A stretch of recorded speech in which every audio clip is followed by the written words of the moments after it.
Salve, salve, alunos e alunas do canal Educação. Sejam todos muito bem-vindos, sejam todas muito bem-vindas a mais essa aula de Projeto de Vida, a aula de Projeto de Vida. Aula de ética, perdão. Aula de ética e relações interpessoais. Me perdoe. Técnico e secretariado, sejam todos muito bem-vindos, muito bem-vindas à aula de técnico e secretariado de ética e relações interpessoais. É porque também é um projeto de vida. Eu agradeço imensamente, eu agradeço carinhosamente a participação, a audiência de tanta gente linda, maravilhosa, inteligente, competente, que prestigia a aula de ética e relações interpessoais, aula das aulas de ética e relações interpessoais, aula magna, aula Nobel de ética e relações interpessoais. Eu quero mandar um abraço carinhoso a todos os polos, alunos que me acompanham do Piauí, do Brasil e do mundo inteiro. Salve, salve! Alegria, alegria! Vem comigo, sem perder tempo, porque tempo é, porque tempo é, porque tempo é conhecimento. E qual será, e qual será, e qual será a nossa temática de hoje? Sustentabilidade e preocupação com o meio ambiente. Nós, quando abordamos as dimensões da ética empresarial, nós falamos um pouco sobre a sustentabilidade. Hoje iremos aprofundar o nosso conteúdo, a nossa reflexão. Fartura do Piauí, aquele abraço. Landry Salles, aquele abraço no decorrer da aula. Mais polos conectam e participam da aula de ética e relações interpessoais. Alvorada do Gurgueia, aquele abraço carinhoso. Barreiras do Piauí, aquele abraço carinhoso, turma. Hoje queremos refletir sobre políticas empresariais voltadas à sustentabilidade e as formas de preservar ou melhorar o meio ambiente, considerando que os recursos são escassos e que as atividades produtivas e econômicas, na maioria das vezes, impactam no ambiente. Olha só, a importância de preservar o meio ambiente. Considerando que os recursos que nós possuímos são escassos. Um dia acabarão.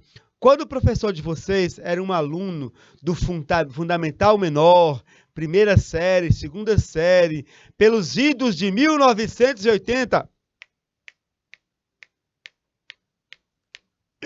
ele aprendeu na escola que havia recursos naturais renováveis e recursos naturais não renováveis, e que, por exemplo, a água era um recurso natural renovável. E toda uma geração foi educada sob esse paradigma de recursos renováveis e não renováveis. Hoje sabemos que todos os recursos são escassos e que um dia pode acabar, inclusive a água, se não for bem cuidada. Então, e que as atividades produtivas e econômicas, elas têm um impacto no ambiente. Por isso, eu dividi nossa aula em 4 partes. Na primeira, precisamos conversar sobre consciência planetária. Por quê? Porque a melhor forma de implantarmos a dimensão da sustentabilidade na ética empresarial, na ética profissional, é transformando a sustentabilidade numa cultura, em algo que as pessoas promovem por dever moral, por dever cívico, digamos assim, e não porque é imposto. Ou seja, naturalmente, cuidar do planeta se torna um dever, uma obrigação, ou mesmo uma disposição da pessoa humana. Alvorada do Gurgueia, Barreiras do Piauí, Coivaras, Domingo Mourão, Fartura do Piauí, Lagoa do Barro, Landre Salles, Barreiras do Piauí, bom dia, professor. Landre Salles, bom dia. Mediadora, Aélia Sá. E uma das alunas, minha amiga Ariane, Alvorada do Gurgueia, a Escola Agrícola do Denox, mediadora, minha amiga Fabiana, Lagoa do Bairro, professora mediadora Silene, aquele abraço. E na segunda parte da nossa aula, vamos resgatar aquela conversa, aquele estudo sobre a sustentabilidade enquanto dimensão da ética empresarial. Mas antes, para que nós possamos perceber se de fato compreendemos o assunto da aula anterior, vamos recordar a nossa aula anterior. Recordam qual foi o assunto? Isso! O Código de Conduta Empresarial, as aplicações do Código de Conduta Empresarial. Vamos recordar pelo menos 2 itens da aula passada. Coivaras do Piauí, aquele abraço carinhoso. Turma, olha só, é importante a empresa possuir regulamentos ou manuais de procedimentos específicos, como Manual de Controle dos Estoques, Manual de Utilização e Responsabilidade por Equipamentos e outros, etc. Assim pode evitar que colaboradores e terceiros utilizem esses ativos de modo informal. Exemplo, levando resmas de papel do estoque da empresa para uso pessoal em casa, o que constitui uma fraude, constitui um roubo. Você levar material do ambiente de trabalho para casa sem o consentimento dos seus superiores é fraude, é roubo. Turma, nós estamos falando, olha só, de manuais de procedimentos, políticas, manuais para que haja um controle do estoque da empresa, manual para que haja uma utilização responsável de equipamentos e outros bens da empresa.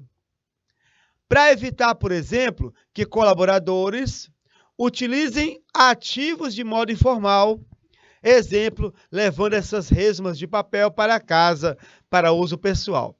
Nós aqui estamos falando, turma, de uso de ativos da organização. Letra B. Toda organização, toda empresa deve ter manuais, políticas de uso dos ativos da organização. Por exemplo, uso dos computadores para que eles não sejam usados para outros fins que não sejam os fins do trabalho da empresa, dos objetivos da organização. Para você que acertou, aquele 10 com louvor! Maravilha, maravilha! Que coisa linda! Que coisa bela! Pode comemorar! Bom dia, professora! Mediadora Silene, de Lagoa do Bairro, Fartura do Piauí. Bom dia, mediadora Lúcia Fátima Nascimento Costa. Bom dia, Beneditinos do Piauí. Bom dia, Betânia do Piauí. Alegria, alegria. Turma, segundo item.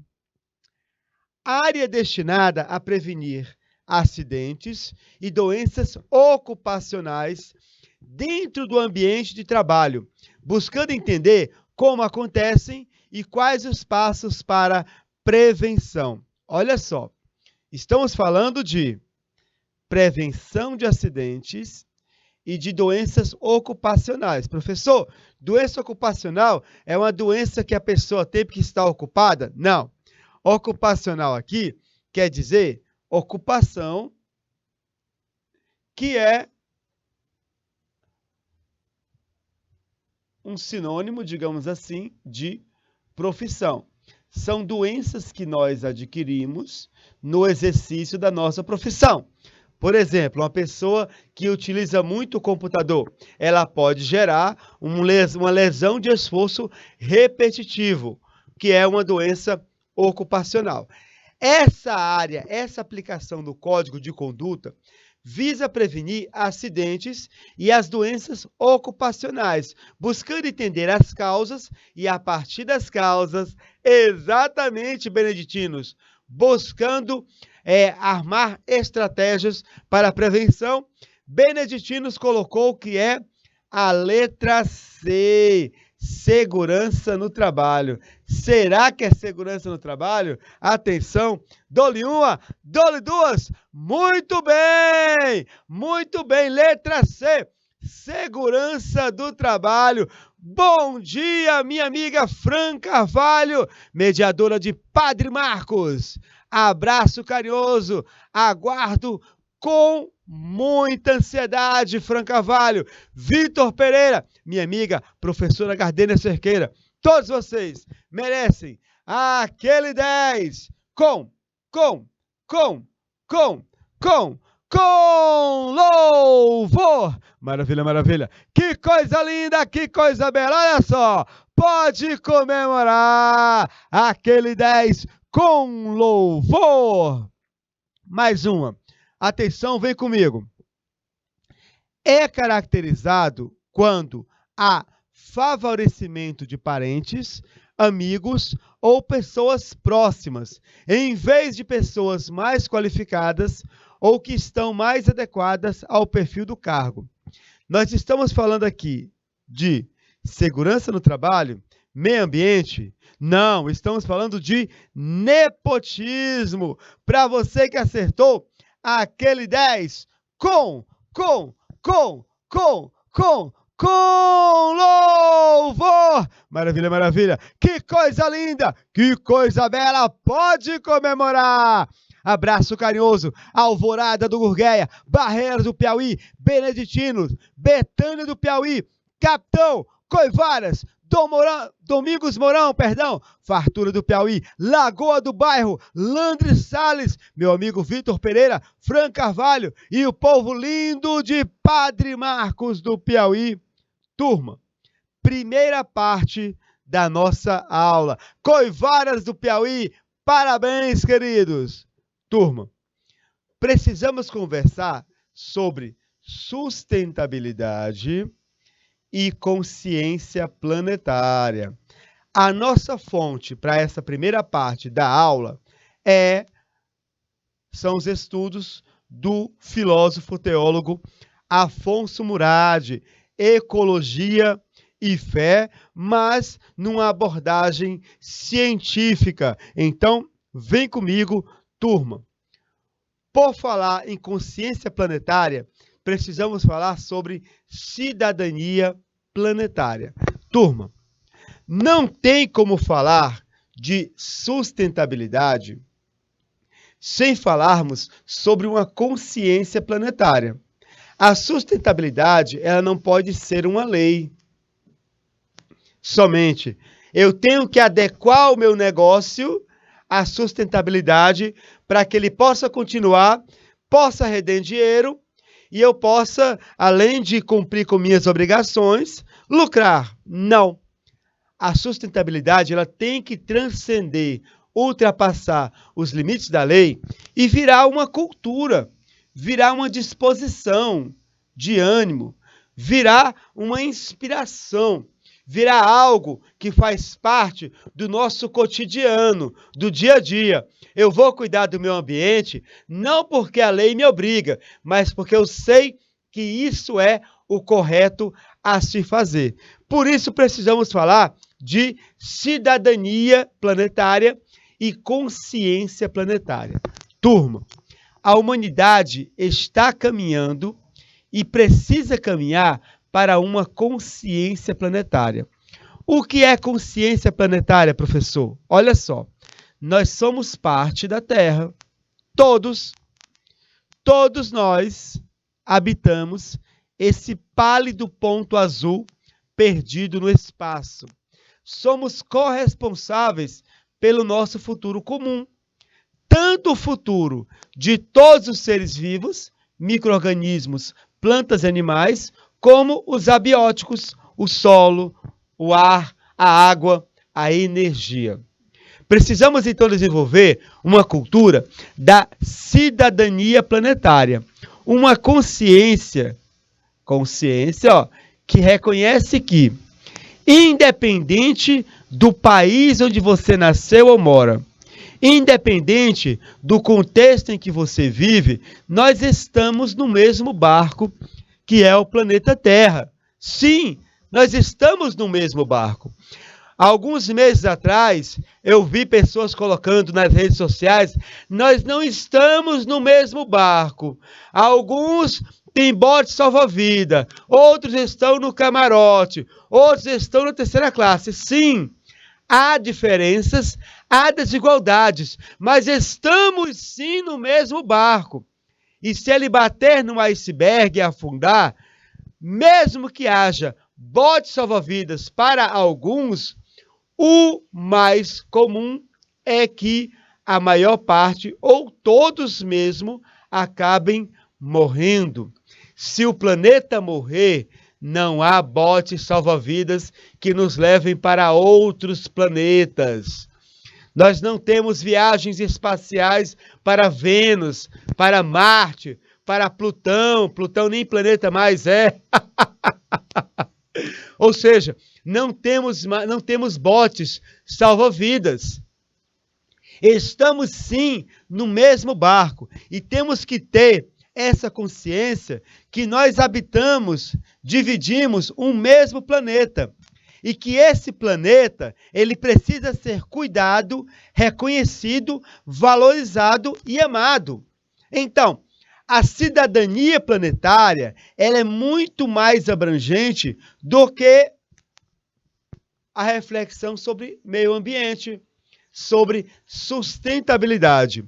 Porque a cidadania planetária nos leva a pensar também como vamos superar as desigualdades sociais e econômicas e como vamos integrar todos nós, habitantes desse planeta, em termos de diversidade cultural, étnica e de gênero.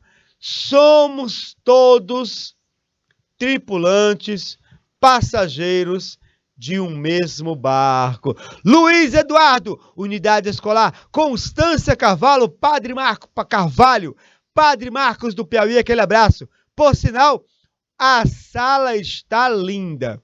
Olha só, vou começar por baixo agora. Landre Salles, Lagoa do Barro, Fartura do Piauí, Dom Inocêncio, Domingos Mourão, Coronel José Dias, Coivara, Capitão de Marcos, Campo Largo, Betânia, Beneditinos, Belém do Piauí, Barreiras, Alvorada do Gurgueia. Turma, ao falarmos em consciência e cidadania planetária, nós temos que pensar em algo que eu chamo de círculo virtuoso. Círculo virtuoso da consciência ecológica.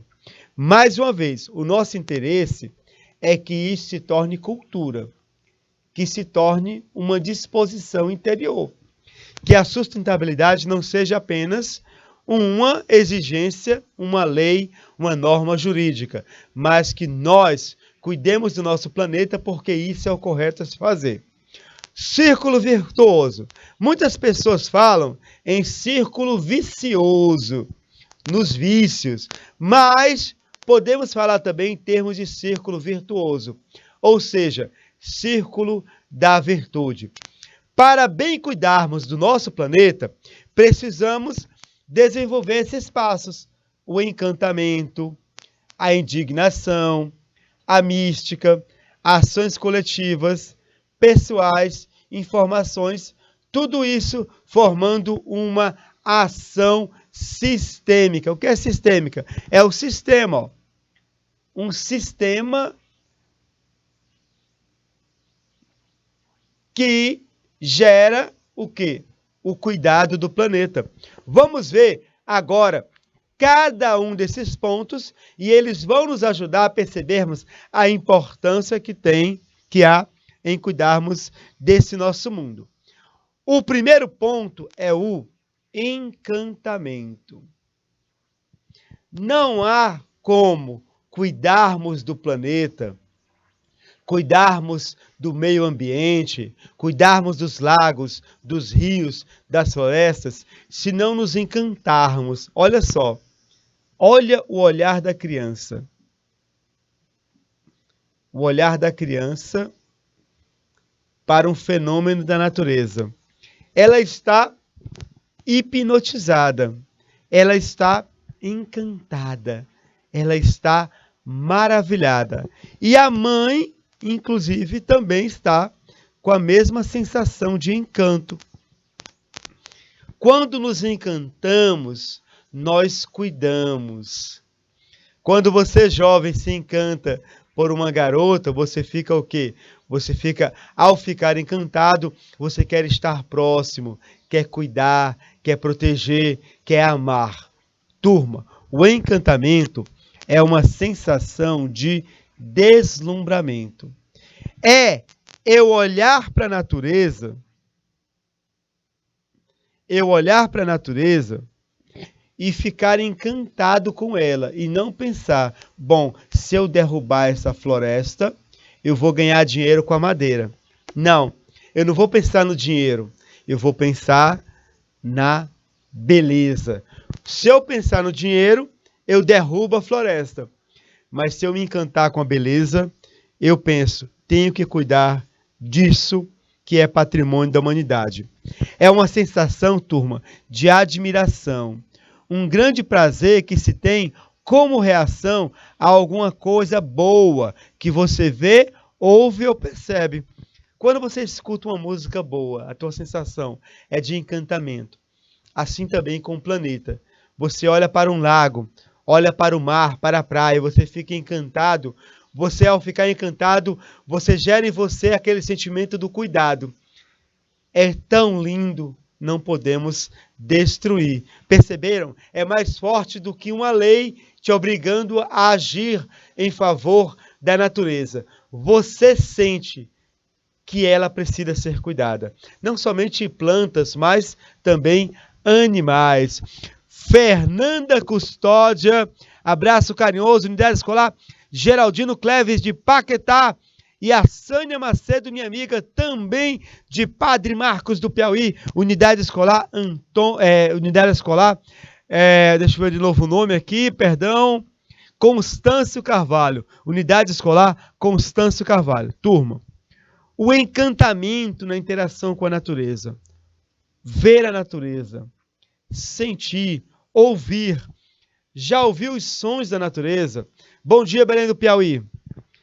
Já bebeu aquela água potável, pura, limpa? Alguma vez bebeu uma água pura e limpa diretamente da natureza? Sentiu o sabor? Tocar, cheirar, mergulhar na natureza? Isso é encantar.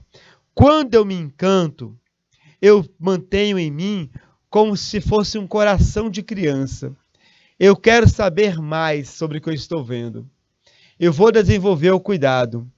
E eu vou reverenciar o mistério da vida que está em todos os seres humanos, todos os seres vivos, incluindo os seres humanos. Coronel Zé Dias, Unidade Escolar Margarida da Silva Costa, aquele abraço. Turma, quando eu me encanto com a beleza, eu fico indignado com a destruição. Quem possui a consciência atenta à realidade, não aceita como normal as situações de degradação. Olha só, degradação, poluição, que vão se impondo sobre o ecossistema, incluindo a nós, seres humanos.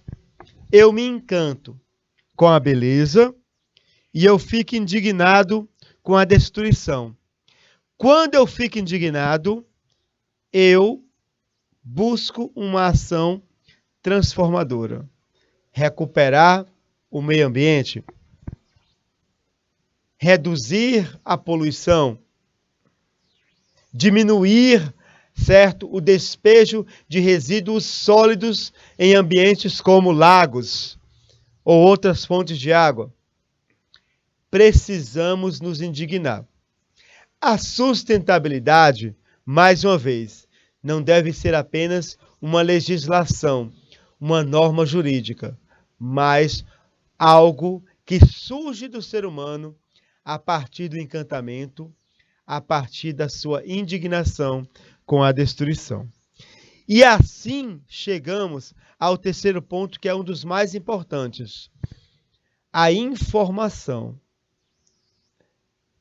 Nos próximos slides, vou mostrar para vocês algumas informações, apresentá-los algumas informações que vão despertar em vocês uma consciência planetária, de que se não cuidarmos do planeta, desse barco, todos nós afundaremos. Riacho Frio, bom dia, abraço carinhoso, meus queridos. Turma, precisamos saber que o ciclo da vida do planeta está sofrendo com a ação humana. É o ser humano que está agindo de modo destruidor no planeta. É o ser humano que se diz imagem e semelhança do Deus Criador, que está destruindo o planeta. Nós estamos promovendo uma gestão ruim dos recursos naturais.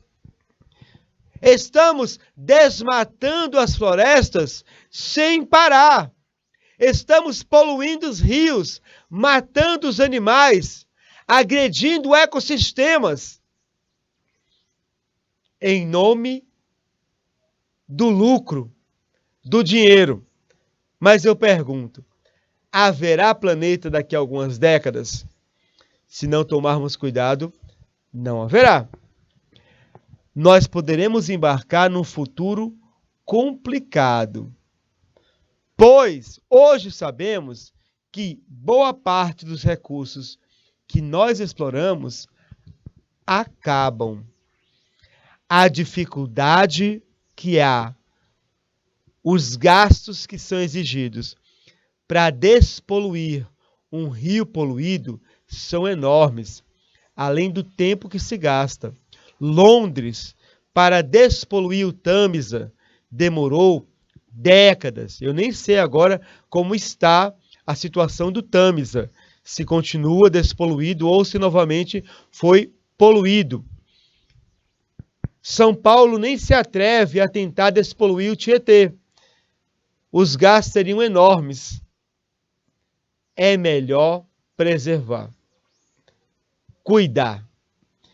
Nós precisamos fazer com que as casas próximas aos rios, elas não estejam de costa para o rio. A maior parte das casas perto de rios estão de costas para despejar o esgoto. Na sua cidade também. Naquela rua que fica perto do rio, as casas ficam de costas. Precisamos mudar esse paradigma. As casas têm que ficar de frente, no sentido de beleza, de cuidar do meio ambiente. Precisamos, turma, conhecer os ciclos de vida do planeta para entender que precisamos cuidar dos recursos naturais. Você se perguntou de onde vem a água que usamos, como ela chega até nós, como utilizamos, como é que deve ser realizado o consumo consciente da água, como evitar o desperdício? Turma, por exemplo, a agricultura intensiva é uma das nossas atividades econômicas mais lucrativas no Brasil e também no mundo. Bom dia, cabeceiras do Piauí, Isaías Coelho. Bom dia, Fernanda Custódio, minha amiga Maria José. Oiê! Turma, agricultura intensiva. As grandes plantações, elas são responsáveis, olha só, por 70% do consumo da água no planeta.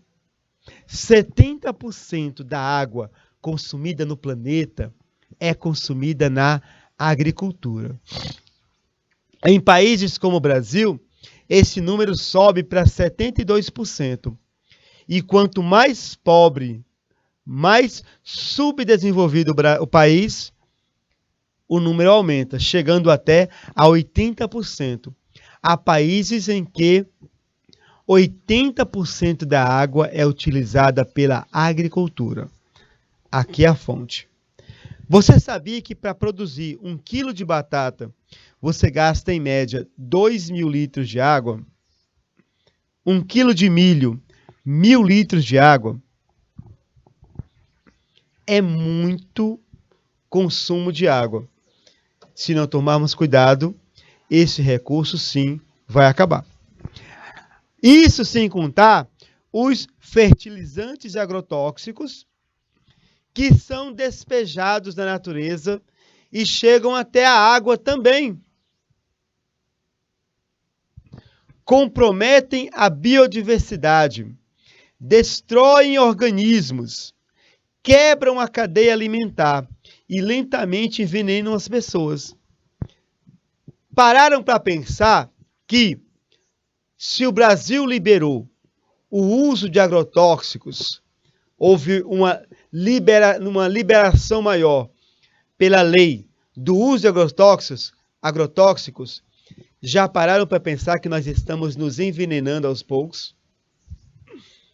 Que o nosso alimento, a cada dia, está cada vez mais contaminado? Precisamos pensar sobre isso. Pecuária e avicultura respondem por grande parte do consumo de água do planeta. Além disso, os excrementos dos animais podem causar estragos quando são despejados nos corpos hídricos, o mar, lago, rio. A pecuária e a avicultura, sim, consomem muita água, tá bem? Dom Inocêncio, abraço carinhoso. Cede, muito bem. Produzir 1 quilo de carne de boi consome 15,4 mil litros de água. E há quem diga que a água não vai acabar. Há quem faça discursos econômicos sobre recursos naturais.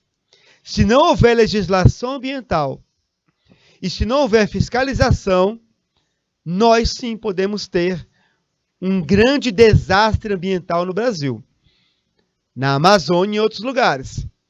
Uma Amazônia desmatada em poucos anos.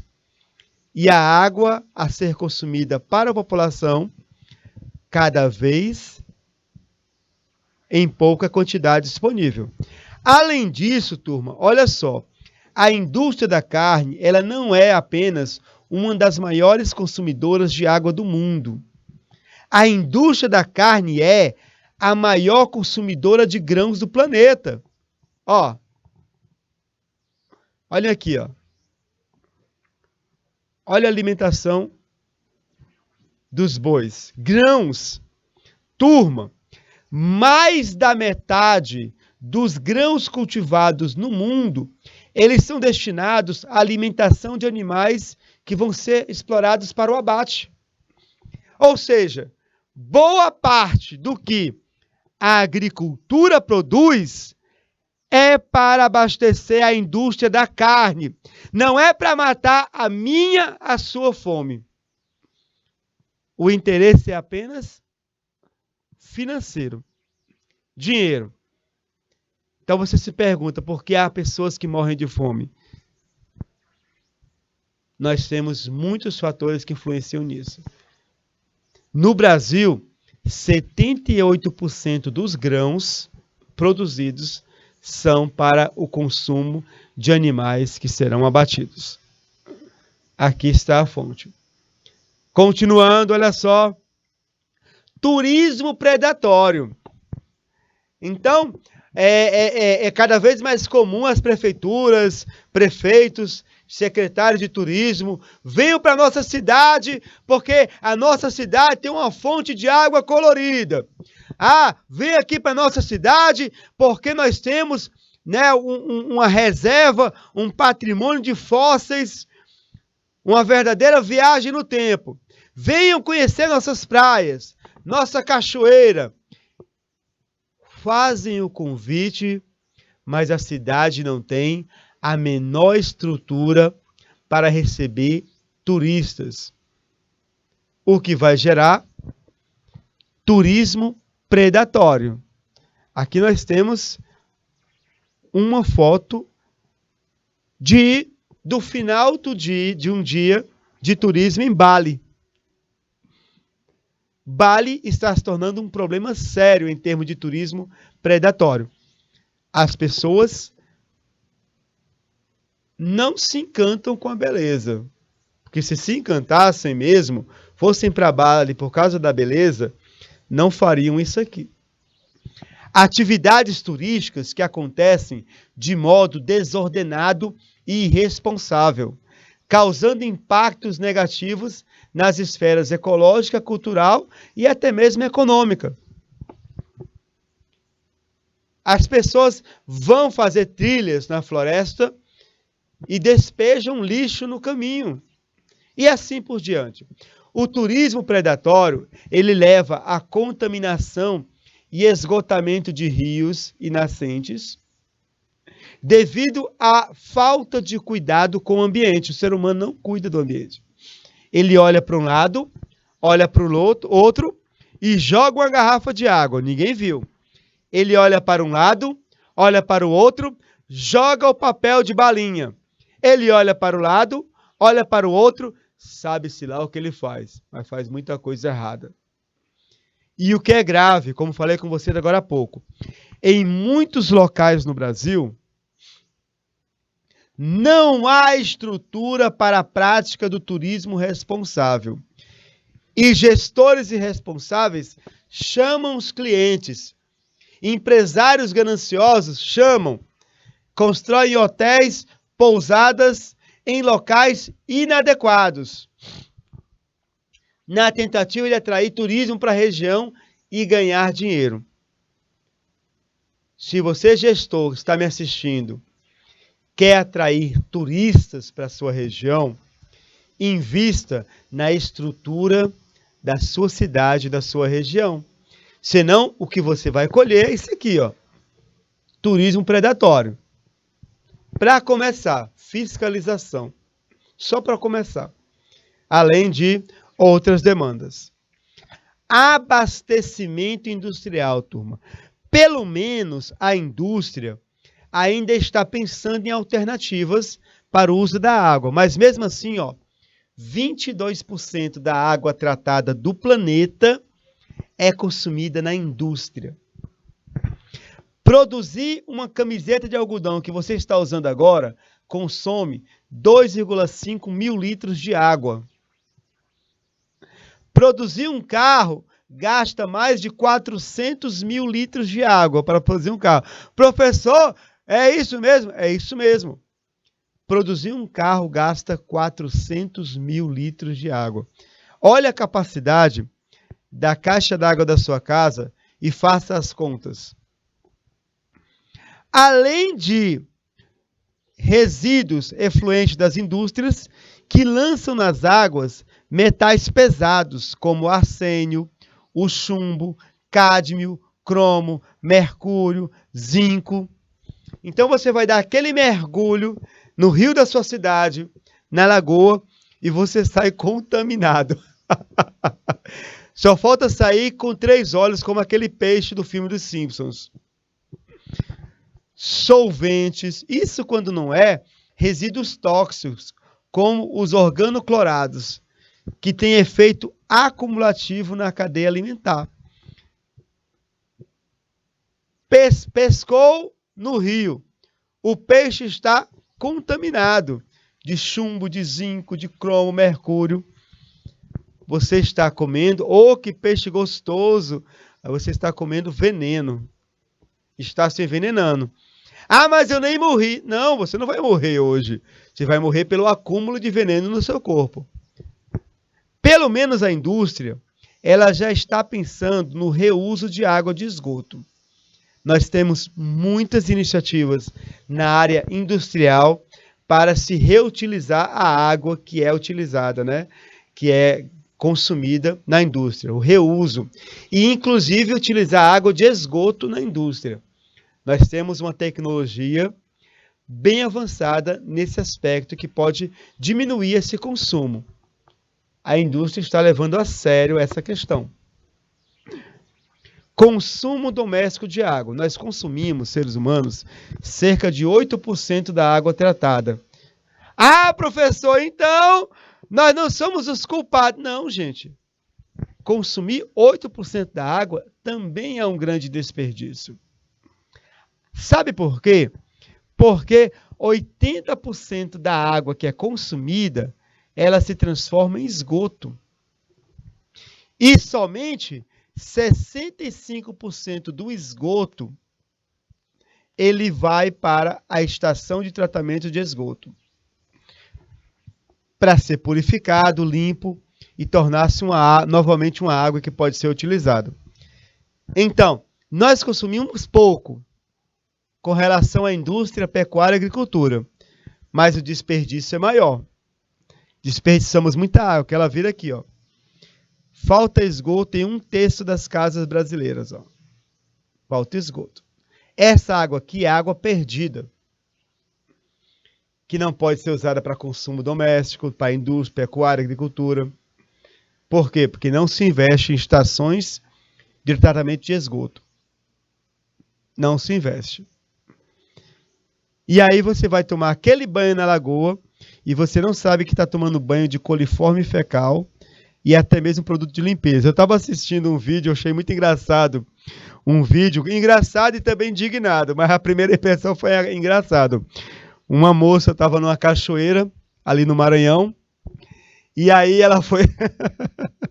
ela pediu para a amiga filmar.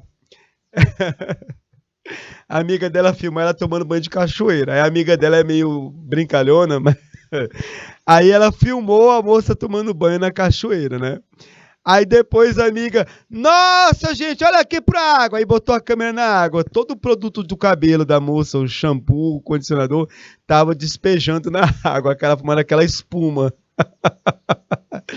Ou seja, um banho de cachoeira despejou muita espuma, né? Produto de limpeza. Contaminou, ela falou assim, agora a gente vai tomar banho de shampoo, e disse a marca, não posso falar o nome da marca, né? Agora eu vou tomar banho de shampoo. Despejou tudo. Gente, é muito sério. O ser humano, mesmo com atitudes individuais, ele faz muito estrago. Produção de lixo. Turma, as cidades produzem diariamente muito lixo. Por exemplo, Teresina produz 42 mil toneladas de lixo por mês, todos os meses. Isso são dados de 2015. Nós temos dados mais atuais, com certeza, que vão mostrar, provavelmente, uma produção maior de lixo. Mas esse dado de São Paulo é mais recente, ó. É de 2021. São Paulo produz 20 mil toneladas de lixo todos os dias. Agora imagine se não houver a coleta de lixo. Quando você olhar para aqueles garis, naqueles caminhões de lixo, cuidando, né, recolhendo o lixo da sua rua, da sua casa, você devia agradecer e beijar a mão de cada um. Pedir a bênção. Sabe por quê? Porque eles são os homens da limpeza. Os homens do lixo somos nós. E se não fossem eles, nós estaríamos vivendo em montanhas de lixo. Se tem herói numa cidade, são os garis. Os homens da limpeza. Não do lixo, da limpeza. Que deveriam ser bem tratados por todos nós. Sempre. Eles cuidam da nossa saúde com mais eficiência que o médico do posto de saúde do seu bairro. Tá bom?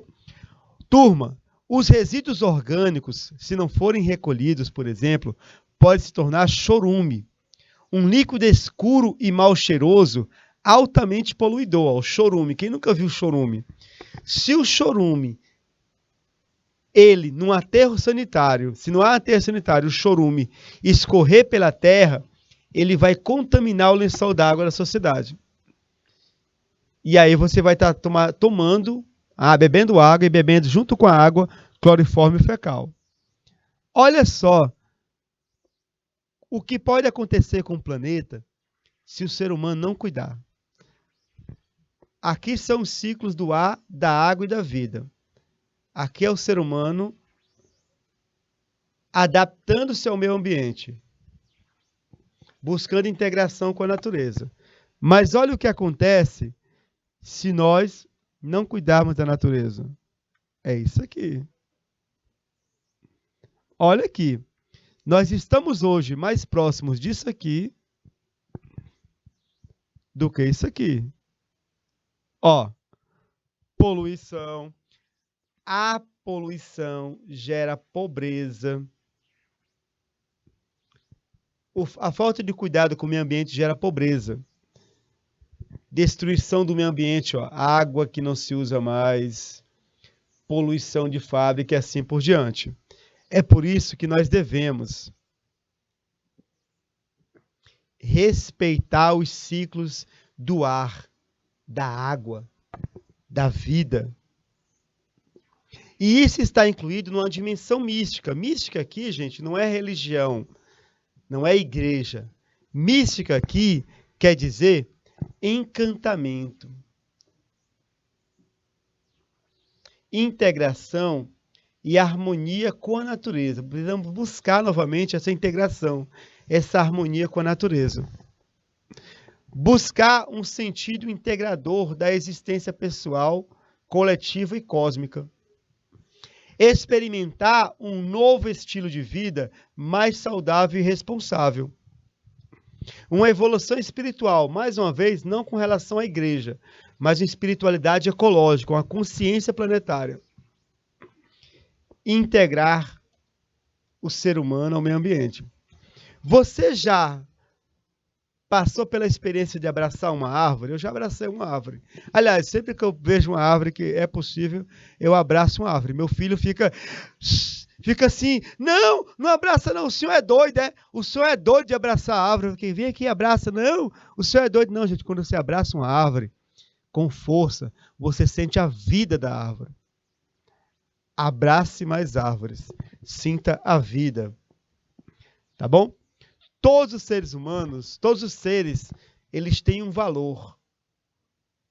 O mundo é uma rede de fenômenos interligados e independentes. O ser humano, ele é apenas um pedaço dessa teia, um filamento. Mas o ser humano não é o ser principal do planeta. Nós somos o mais perigoso, o mais destruidor, mas nós estamos meio que numa teia. A vida é uma teia. O ser humano é um fio. Um fio que quebra os outros fios, que rompe. Mas precisamos entender que nós dependemos todos um dos outros e que todos os fios devem estar firmes. O homem não teceu a teia da vida. Ele é dela apenas um fio. O que o homem faz? A teia da vida, ele faz a si mesmo. Ó, aqui é a teia da vida. Quando o homem estraga a teia da vida, ele estraga a sua própria vida. A lei do retorno da natureza. Precisamos construir, turma, um novo paradigma, um novo modelo de compreensão sobre o ser humano e suas relações com outros seres. Devem desenvolver uma ciência da teia da vida, para que nós não nos esqueçamos jamais que há uma interdependência entre todos os seres da nossa casa comum. Nós somos todos interdependentes. Seres humanos, animais, plantas, lagos, rios, montanhas. O ser humano precisa da natureza, a natureza precisa do ser humano e assim por diante. Nós estamos interligados como se fosse uma teia. E se eu danifico a teia, eu danifico a mim mesmo. É por isso que a sustentabilidade deve ser entendida não como uma norma jurídica, mas como um dever moral, uma ética que nos convida a determos a destruição do planeta e buscarmos uma sociedade sustentável. Porque senão não haverá planeta, não se iludam. Não haverá planeta. Estamos todos sim no mesmo barco. Não há botes salva-vidas que levem os seres humanos mais ricos para Júpiter, para Saturno ou para a Lua. Se o planeta acabar, acabamos todos nós. Precisamos pensar ecologicamente. O pensador Fritjof Capra, ele fala que pensar ecologicamente é aprender da e com a natureza. Refletir em termos de relações, padrões e contexto. Olha o que ele diz. É importante perceber que as redes vivas não são estruturas materiais, como uma rede de pescar ou uma teia de aranha. São redes de relações. Precisamos entender que o nosso mundo é um mundo de relações entre seres humanos e outros seres vivos e o ambiente. Precisamos pensar em termos de relação. Já dizia Leonardo da Vinci, chegará o tempo em que o homem conhecerá o íntimo de um animal. E nesse dia, todo crime contra um animal será um crime contra a humanidade. Chegará um dia que o ser humano vai entender que ele tem uma relação, uma interdependência com os animais, com a natureza. Hoje, no Brasil, há uma política voltada para a destruição da natureza. E muita gente aplaude. Não está tudo controlado. É só 10% aqui, 5% da Amazônia aqui, 3% da... Tudo controlado. Será que está tudo controlado? Como está a fiscalização? Quando menos percebermos, nós não teremos os recursos que nós tanto nos orgulhávamos. Abraço, Maria José. Abraço, Cauane Araújo. Salve, salve, querida. Abraço carinhoso. Por isso, precisamos agir em termos de atitudes pessoais, assumir gestos de cuidado com a água, a energia e os resíduos, evitando desperdício e diminuindo a poluição. Lembre-se, pequenas atitudes são grandes gestos em defesa da vida planetária. E precisamos pensar também em atitudes coletivas. Por quê? E é com essa reflexão que eu quero terminar a primeira parte da nossa aula. É com essa reflexão. Turma, o conceito de sustentabilidade, ele evoluiu. Eu usei o termo evoluiu, mas na realidade ele mudou nos últimos anos. E precisamos ficar atentos a essa dimensão da sustentabilidade. Hoje eu assisti pela manhã uma grande empresa brasileira. Nós temos toda a nossa energia com solar. Nossos caminhões são elétricos, mas não deu uma palavra sobre a água que utilizam para produzir o produto deles. Mas olha só. No princípio, sustentabilidade, quando surgiu esse termo no movimento ecológico, ele tinha um paradigma. Que paradigma era esse? A continuidade das comunidades de vida e o equilíbrio dos ecossistemas no presente e no futuro. Era uma conotação exclusivamente ambiental. Cuidar do meio ambiente. Era uma consciência, era uma atitude. Nos últimos anos, o termo foi apropriado por gestores de empresa, passando a significar a viabilidade e a continuidade de um negócio ou empreendimento. Busca-se a sustentabilidade não para preservar o meio ambiente, mas para preservar o meu negócio. Eu não vou poluir o rio, não é porque eu me encanto com a beleza de um rio. É porque se eu poluir, eu vou levar uma multa pesada. Precisamos mudar o paradigma e, de novo, o foco ser o meio ambiente. Eu não vou poluir porque eu tenho que cuidar do planeta. É por isso que precisamos, gente, ter atitudes coletivas em defesa da vida do planeta. Por exemplo, organizações de defesa do meio ambiente, mobilização, coletivos. Temos que buscar formas de, na sociedade civil, denunciar os crimes ambientais e lutar para que a legislação ambiental seja colocada em prática. Devemos ter atitudes de cidadãos. Ajudar as pessoas a serem consumidores responsáveis. Realizar projetos concretos de coleta seletiva. Organizar eventos. Reaproveitar material. Gerar poucos resíduos. Lutar para garantir políticas públicas de saneamento básico contra resíduos, água, de esgoto, lutar por estações de tratamento de esgoto e assim por diante. Que a sustentabilidade não seja apenas uma obediência à lei, mas faça parte de uma consciência planetária, uma consciência que precisamos cuidar desse mundo. Aqui nós temos as referências da parte 1, daqui a pouquinho parte 2, certo? Sustentabilidade ética empresarial. Não saia daí, daqui a pouco conversamos.